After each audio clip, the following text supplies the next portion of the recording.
just recently two YouTubers that I really admire and have been following for quite some time, John Hudson at KGTropicals and Cory over at the Aquarium Co-Op.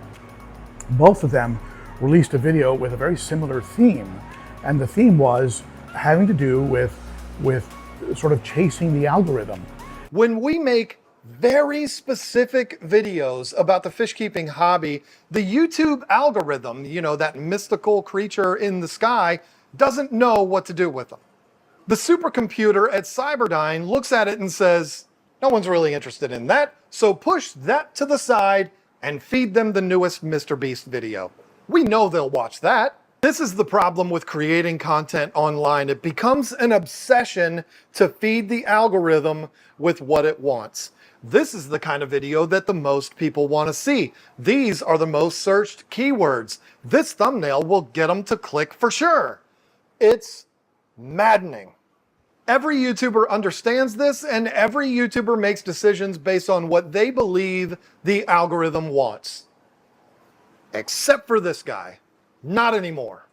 I know it sounds cheesy and you can make fun of me all you want, but getting that positive feedback from people, having them tell me that Lisa and I have changed their lives, is the most addictive drug in the world, way more than being addicted to what the stupid algorithm wants. The feedback where somebody says, hey, my fish was gonna die, but the info I got from you saved that fish's life. Or, all I used to do was kill plants, and now my plants are thriving. That's the most valuable currency in my life, and Lisa's too, yes. So we're gonna focus on that and that only moving forward. Making videos that need to be made, not videos that the algorithm wants.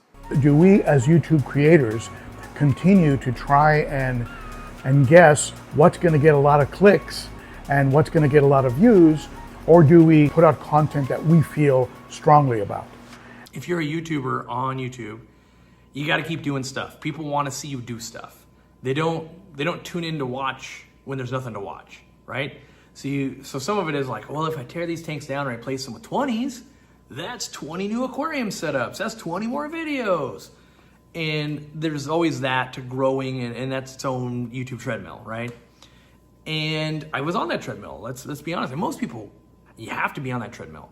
And now I'm at a point where I'm more focused on what am I enjoying, and if I enjoy it, I will convey it to you better. I will actually be more helpful to you. There are more people that need to see how 7 aquariums are set up than 70 aquariums are set up, because not that many people are gonna keep 70 aquariums. And so I also did a lot of soul searching and found that this is the type of layout I need for both work and for pleasure. I sit at my desk and watch fish way more. Like, I want to say it's up 9,000%, where I come out here, I'm feeding, I'm looking, okay, yep, I spent 30 minutes, okay. Now, I might spend a couple hours a day just looking at fish, in between every call, in between every Facebook post, comment I'm reading, all that, like, oh yeah, how are they doing? I also have been filming a lot more. I'm just going, wow, look at this, oh, look at that. And so, for me, that's brought the enjoyment back. The takeaway from both of their videos, for me, was that they've reached a point where they feel that they have to talk about what interests them and what excites them, and the algorithm is at the end of the day of less importance. I feel the same way. I think that we've reached a point, as YouTube creators where we can't try and guess what the algorithm wants, because nobody can guess. If people could guess or figure it out, everybody would have 1 million subscribers. The algorithm is a moving target. We don't, you think you got it, you think you dialed in, and then it disappears. So what's the solution?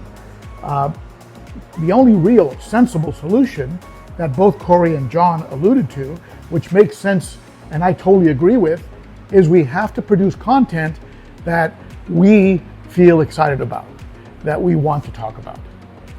I mean, for example, I have 100 videos on setting up a canister filter. Those videos get views. They're good. Videos on Petco, PetSmart, good videos. They get a lot of views, right?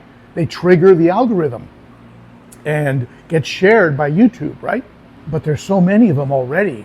Is there anything else I need to say about those topics? Probably not. Doesn't mean that I'm not going to come up with something later and want to talk to you about it. But for right now, if you want to know about canister filters, I've got a playlist. I mean, heck, I'll share it up here. It's got probably 100 videos on how to set up canister filters. I've got a lot of Petco and PetSmart walkthrough videos, right? They're all there.